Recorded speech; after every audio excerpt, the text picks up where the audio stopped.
My name is Donald Ray Bennett. Bonald, and then Ray, R-A-Y. Bennett is Bennett. What is your birthday? Donald. Birthday. Oh, birthday. Yeah. Hard of hearing. Right. August the 15th of 1931. August 15 is the day of national liberation in Korea. Do you know that? No, I did not. Yeah, it was the day that we were liberated from Japanese colonial control. So it was a good day. Good birthday. It's a great birthday. Good.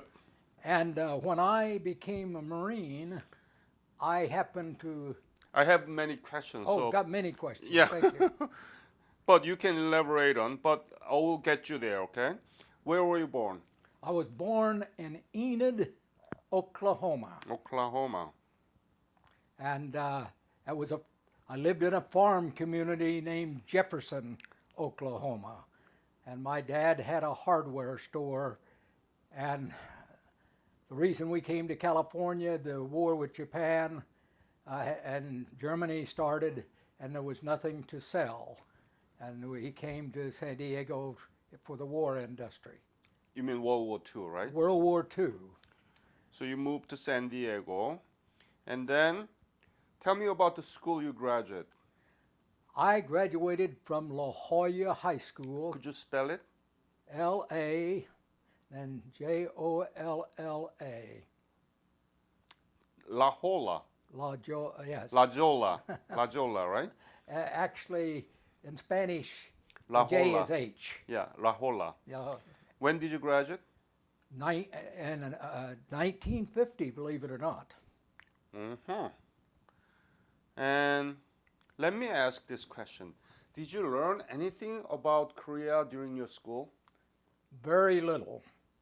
I knew very little about Korea, other than it was an area occupied by the Japanese sometime around 1900 and had been part of the Japanese Empire during World War II. So that was about all I knew about Korea. Did you know that actually your president, Theodore Roosevelt, actually gave the Korea to Japan? No, I did not. In 1905, Theodore Roosevelt's War Secretary Taft signed a secret document with the Prime Minister of Japan, Katsura, that Japan will have Korea, United States will have a Philippines. Can you believe that? I did not know that. Yeah, so actually U.S. sold Korea to Japan. Well, that was something that he failed to tell me or Right. teach. Anyway, what did you do after the graduation? I was a United States Marine Reserve. When did you join them? Right in San Diego. It was the 11th Tank Battalion. And so I was a high school young man, and those tanks looked like something that'd be fun to be on and drive. So I lied about my age. I was 15 years old and joined the Marine Reserve Unit. And I made all the summer camps and extra training. So I had been promoted to sergeant. Already? When the war started, I was a sergeant before I graduated out of high school. So when they called the Marine Reserves to active duty, I was ready. I was ready, and I was sent to the Tank Battalion, they only had one company when MacArthur asked for Marines, and that was Alpha Company, and they left, and there was no really tank unit. So when we were called to active duty, they formed Bravo Company, Charlie Company, and Dog Company. And I was in Bravo Company. You were Being I was a sergeant. You were Bravo Company and what? B Company. B Company and what battalion? 1st Tank Battalion. 1st Tank Battalion. What regiment? They supported the division in the Incheon landing. Hold on. Okay.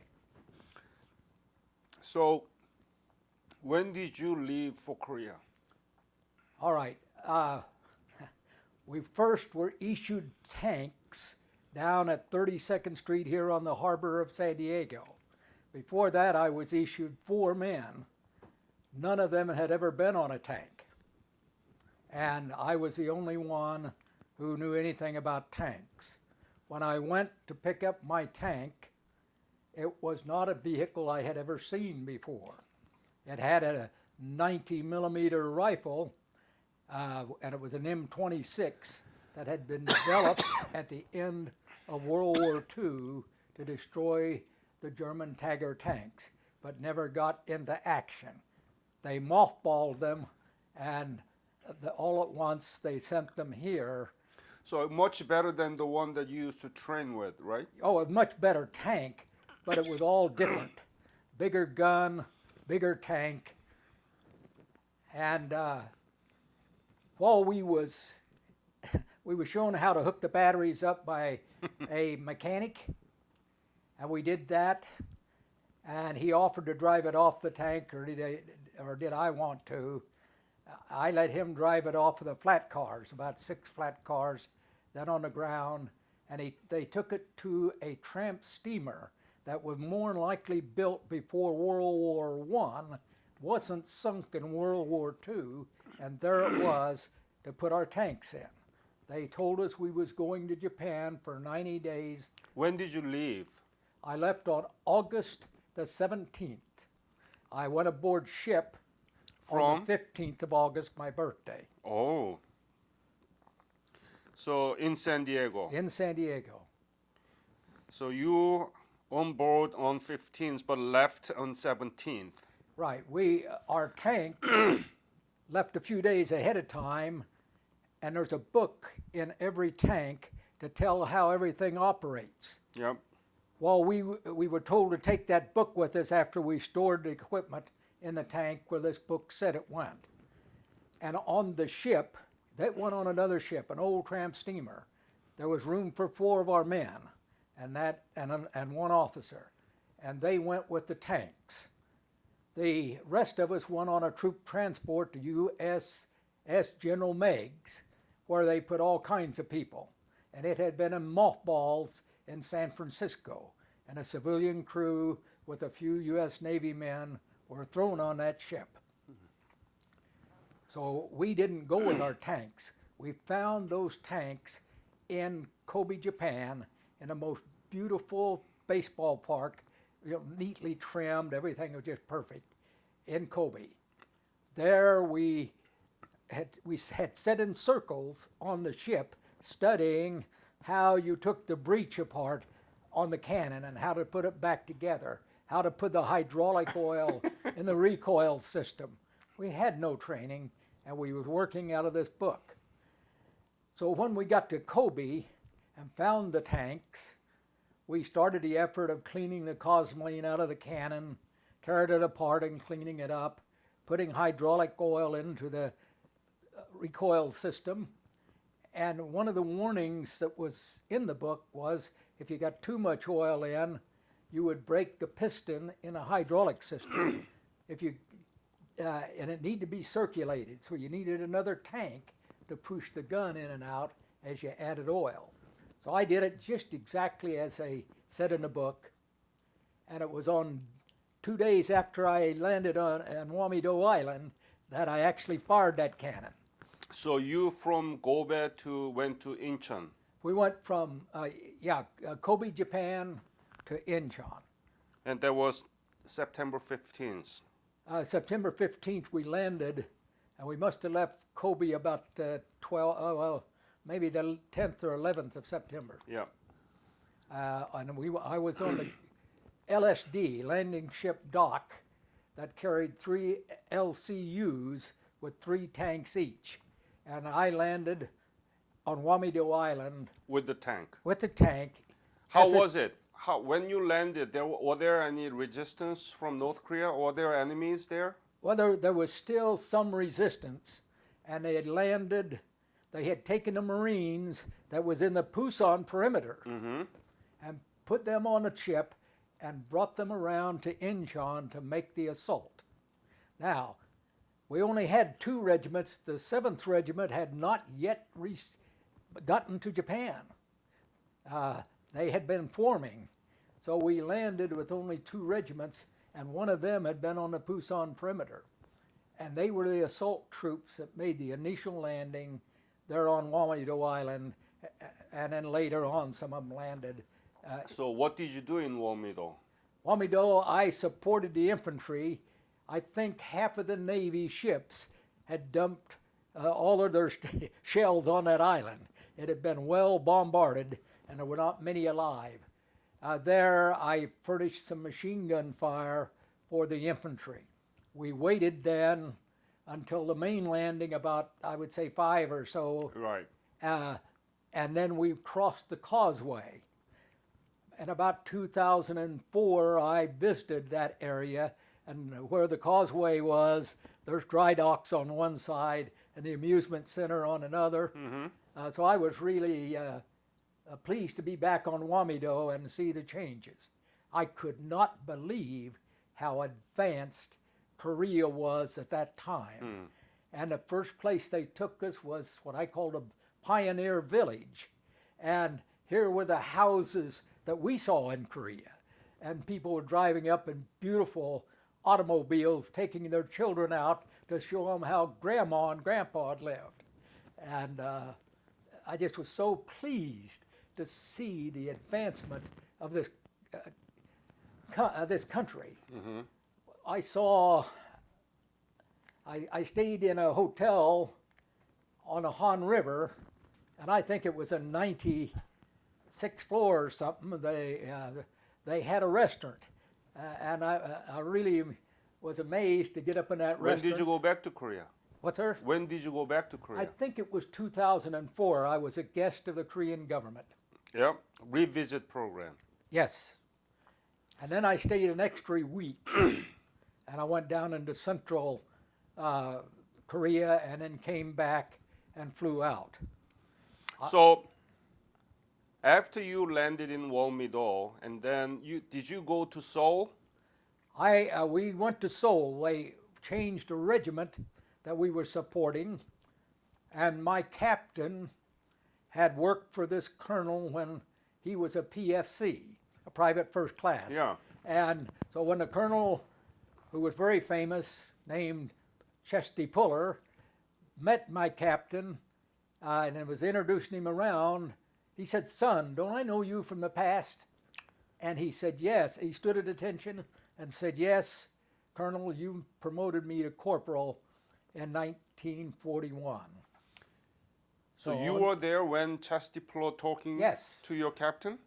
What's that? My captain. You were No, there. I was sergeant. 3 stripes. So So anyway, that was remarkable that and we worked for Chesty Puller until he left. We was in support of that regiment, which was the 1st Regiment of the 1st Marine Division. Colonel Puller had 4 Navy Crosses. That's the medal right under the Medal of Medal of Honor. Honor. Yep. And they gave him another Navy Cross to make it 5 when he was there. And a pretty well unknown item was General Puller, or Colonel Puller, had retired about 9 months to a year before the Korean War started. He sent $22 or $23 worth of telegrams to the commandant saying, "Bring me back on active duty, give me a regiment, and send me to Korea." And those were the conditions. The commandant was smart enough to bring General Puller back, or Colonel Puller then, back to active duty and give him a regiment. The other regiment, the one that got there on about D+4 or 5, was the 7th Marine Regiment, which didn't exist before, and they had given that to Colonel Litzenberg. Both Puller and Litzenberg were privates in the Marine Corps in World War I. But I want to talk more about what you actually experienced, okay? So from Seoul, where did you go? In Seoul, we went up by the Han River, and I went after basically they had captured there. I went across the railroad track in the tank to the other side. We spaced the tanks out quite a distance apart, and then we fought our way on into Seoul. There was a tremendous amount of there was a trolley system, and the trolley system had lines, copper, and we helped the infantry go up the street and shot at any barricades, etc. And that was what I did. We supported the infantry as they fought their way through Seoul, Korea. Yep. And on the other side of Seoul, we stopped. But this copper was getting in our tracks, and our sprocket would get all fouled up, and we'd have to get down there and saw out the wire. I remember fighting past what I thought was a Capitol, and later when I went to Korea, it was a museum. The Japanese had built it, I think, as their office, and I was amazed, and I went in there and walked around. What a difference, right? Yeah, what a difference, yes. And that's the legacy of your service. yes, thank you. Yeah. And So- we fought our way up to the 38th parallel, where they brought us back to Incheon. We then went aboard ship, and I went on a LST, landing ship tank, and we went around to Wonsan. The Russians or somebody had mined Wonsan Harbor, and we went in circles for about better than a week as the Navy got enough mines cleared so we could land. During this time, the Army had advanced and had already, time we landed, taken Wonsan, I think without any fight at all.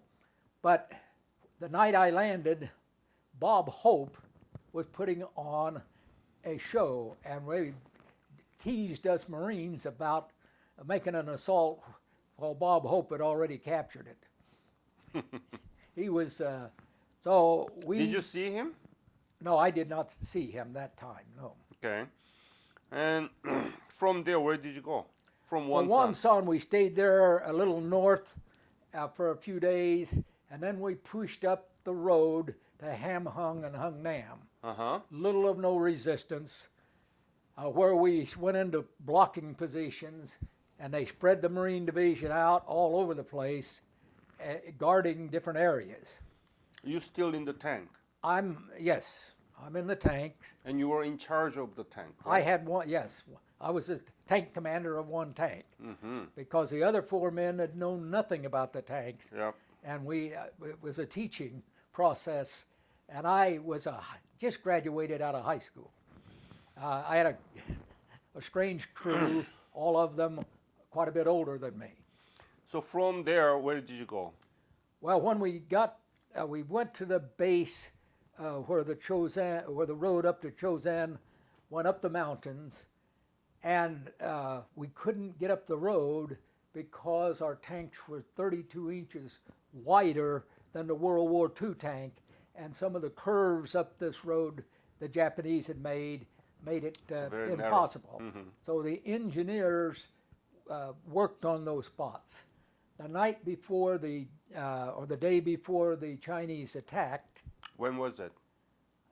You're Uh, talking about November 27? November 27th or 6th, one of the companies of tanks tried out the road and made it up. We was told, I guess it was the 27th, because they was up. Where were you in 27? I was right at the base of the mountain in a power plant that the Chosan Reservoir furnished water to. Okay. And we was actually, Was it Udemni? Where was it? Udemni, Sudong? I'm not sure of the name, but Okay. it was, yes, it was a village. This is a map here. Look at this map. I'd have to put on my glasses. Yeah. But it please. was Kerr at the bottom where this road started, and there was power plants down at that the reservoir furnished the water to. We actually were sleeping in a school, and when I got we was told we would go up the road the next morning, and they woke me up about 2:30 or 3, and said that the Chinese were attacking in full strength everywhere, and that we was going to move out before first light. So I got my tank ready to go and the people, and I tied 3 wooden chairs on the side of my tank and a little desk, so I have some place to sit and write letters. This young guy was thinking he was going to the Yalu River at the time. So when we get up to the road, it had already turned daylight, and there were trucks that they wanted to get back up the mountain. So 3 or 4 tanks went, and a few trucks, and another tank and a few trucks. As we went up the mountain, it was just as hard and fast as we could go. About a third of the way up, my engine and transmission got hot, and I asked the lieutenant for permission to pull out of the column. And I no more than got permission to do that because my engine and transmission was hot. The red lights were on.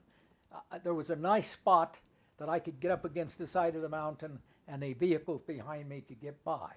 I spent 20 to 30 minutes cooling that engine down and transmission.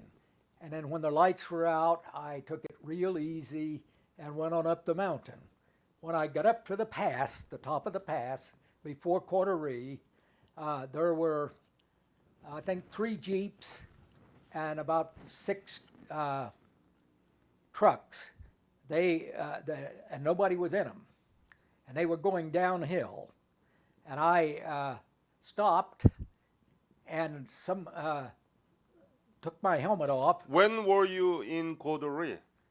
I got in Quarteree on the night after the first attack, the 29th, I guess you'd say. And but that was the morning that we was going up. And what had happened is when the tanks got up the mountain and no trucks, they said, "Oh, the road's still open," and let some trucks and Jeeps, they wanted to get back to their units. And there they sat. And some people jumped out from behind the vehicle and out of a ditch, and they told me the Chinese had stopped them and were shooting at them. And I told them if they wanted to go to Quarteree, that I was going, and they could turn them vehicles around. They could go with me. And they followed me. They did that. I got out and cut those chairs off and that desk off of my tank and brought the gun around so I could fight. But did you stay in Quarteree or did you go up to other Well, okay, when we got to Quarteree, the time I got up to Quarteree, more likely was 1 or 2 o'clock in the afternoon.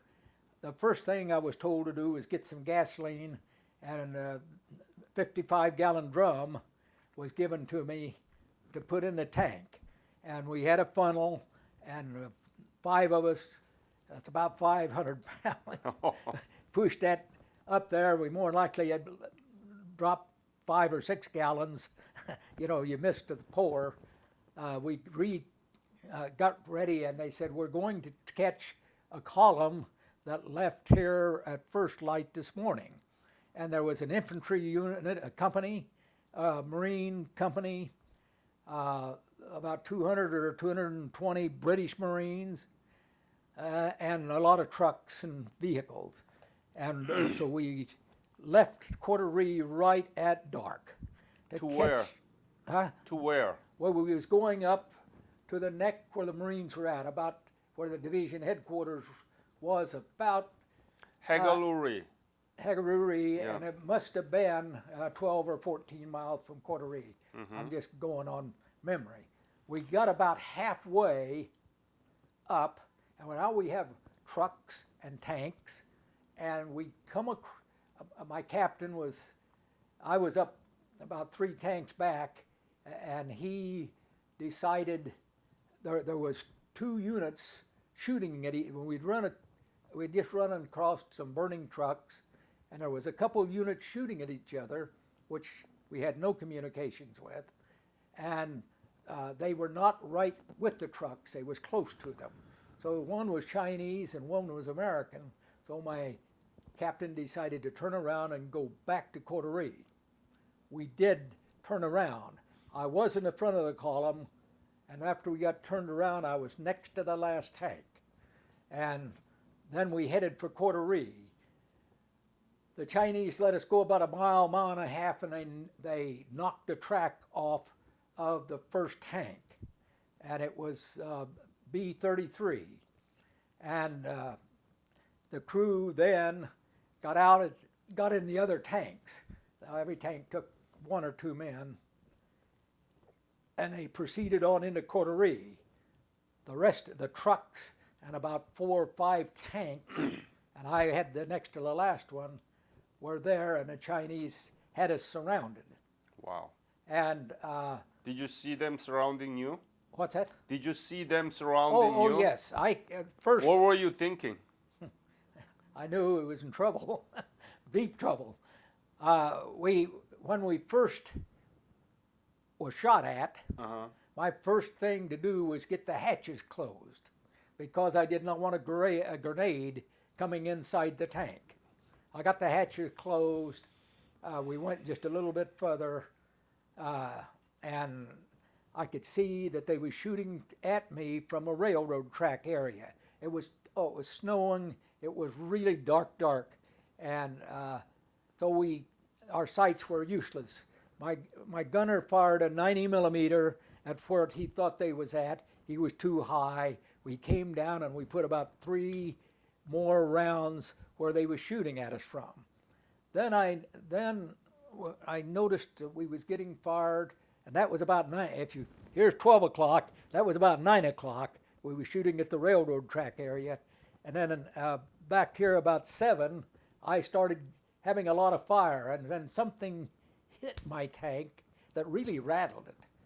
I found out the next day that it was my 50 caliber machine gun and mount.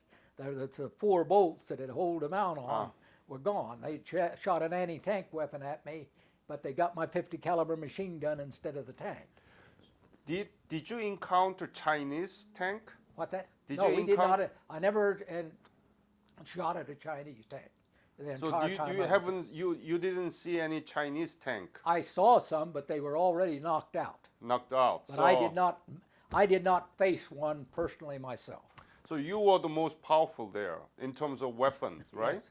We had the tank was the most powerful, and of course the air support was extremely important. Did you fire the tanks a lot to enemies? Yeah, well, on this story that I was just telling you, I put the gun down to shoot at these people that was close to my tank. We got 2 or 3 rounds off when my loader, who was Frenchy Lorette, was throwing the round in, and it ceased to go any. It stopped. We couldn't get it out, and we couldn't get it in. Mm-hmm. What had happened was one of the Chinese, after we fired, jumped up and shot up the barrel. And because my loader was fast, those rounds didn't come inside the tank. That stopped the 90 millimeter shell. The next day, back at Coterie, I was able to get that shell out and see that there was 5 or 6 rounds, 2 of them in the fuse, which I don't know why it didn't explode until many years later. They had to do a turn and a half before they hit something and they would explode. So did you stay inside the tank all the time? I stayed inside the tank, and after this happened, I looked behind me, and the tank behind me was on fire. But during the whole reservoir battle, Yes, you I will was in mostly tank. stay inside the tank. Yes, sir. Did Well, I you- got out of the tanks a lot, but I was a tank Mostly, commander yeah. with that tank. Yes. Did you sleep inside? What, sir? Did you sleep inside the tank? No. Where did you sleep? Usually under the tank. Under the tank. Mortar rounds would hit the tank, not me. Okay. What did you eat there? We ate sea rations. Sea ration, right? Yes. But did you have a heating system inside of the tank? No. There was a heater, but it was useless because it was hot water. The water was never hot from the engine. Just a little heater up there by the driver.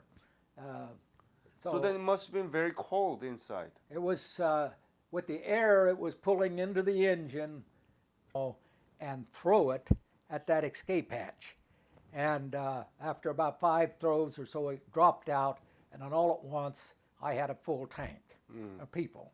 Got it. The Chinese kept coming around my tank, getting up on my tank, and I would call and ask the other tanks to shoot at me with the .30 calibers. Chinese on top of your tank? Yes. And? And they would get off then. Then once I looked out, and there was one standing right in front of the machine gun. But got to realize that we're 10 men in that tank now, and 8 of them are up in the turret. And I said, I hit the machine gun. Well, nobody could get to it. So the Chinaman crawled up on my tank, shot out the periscope for the loader, and then as I was calling to get the other tanks to shoot at me, he shot both the antenna bases off, and that was the end of my communications that night. He then saw me and was going to shoot down a periscope through the periscope at me, and I kept turning it, and he stopped at once, about broke my wrist. I don't know how he did it, but as soon as he let go, so he took, and there was a prism, and we had the red lights on inside the tank, and I was looking up at him, and he held his pistol there, and I watched him pull the trigger, and of course it didn't come through. It was glass made to hold out shrapnel, and a month or so later I replaced that, and there was a glass and a half still left not penetrated. That's how close it come. Wow. But I told my driver, I got to get this blank Chinaman off the top of my tank. He's trying to kill me. And I told him to go forward and stop. He said, if I do, I'll throw my fan belts. And this World War II monstrosity had 17 fan belts. I told him I didn't care if he did, get him off there. So he went down the road a little, stopped. The Chinaman went off the tank. We tried to run over him, but I didn't have a Chinaman get up on the tank again that night. Good. Before first light, they disappeared. Yeah. So from there, you went down to Hamhung? I went to, when we left We have only 10 more minutes, so Okay. we need to when I left, Yeah. when we withdrew from Coterie, Goduri. they put the tanks, all of the tanks, in the back of the column because it was snowing and the trucks and men had pressed down the snow into ice. We had steel track, and it was like being on a skating rink. So the general put us all in the back. General Smith, absolutely brilliant general, that's where he put the tanks. So as we went down the mountain, there was 5 tanks behind me. And we did have a tank whose brakes locked up as we went down the mountain, and more likely midnight, there was Korean civilians behind us, and the Chinese were mingling in with them. We only had about 20 men, infantry, which was the old recon company, with us. And they were, about half of them was at the back tank. The Chinese started pushing them. This one tank of ours was blocking the road, and I then became the last tank, or the last vehicle in the column that made it down the mountain. When we got to the bridge that had been blown by the Chinese and sections had been dropped and placed there, when I went across it, the engineers asked the last 2 tanks to stay with them. And we waited for some time as a few wounded people came through, and then eventually we was looking at Chinese only. And then they blew the bridge, I think about 2 or 3 in the morning, and went whirling by me in a Jeep, and then I became the last vehicle down the mountains. I was the last one up, and the last one down. Mm-hmm. Out of that. So that's the Treadway Bridge, the right? Treadway Bridge, yes. Yeah, and then you came down to Hamhung, and where did you go? We went aboard ship. Yeah. I was there. I had the last vehicle that made it. They were all ready, starting to get aboard the ships, and I went on an LSD landing ship with an assault craft, and we was taking Busan? down to Busan, I believe, where they took us off the ship. The crane failed as they was lifting my tank down. Of course, we wasn't in the tank. Yeah. And about 4 feet or 5 feet up, it dropped, and the sprocket came off, the left side. So from there, did you go back to 38 parallel? Well, yes, but we went first to the airstrip. After we reformed, got some more men, got our equipment up, and we went by an airstrip for about a week or two. We went on some foot patrols in the mountains looking for stragglers. One of my friends happened to get hit out there. But then we come to the Central Front and fought our way up the center of Korea. Do you remember the name of camp? Cheolwon? Well, the army had been retreating, and they had stopped now. I think General Ridgway had taken over, Right. and we started fighting our way back up. And when we got up across the 38 parallel, and about that time, I was sent home. So I spent approximately 11 months. So when 10 did you leave Korea? When did I leave Korea? I think it was about July the 18th or 19th of 1951. So We was in support of the 1st Marine Regiment as we worked our way up through the center of Korea. we have very few minutes, so Yes, I want to ask other questions, okay? Go ahead. You told me that you were back in Korea 2004. I believe it was 2004. Yeah.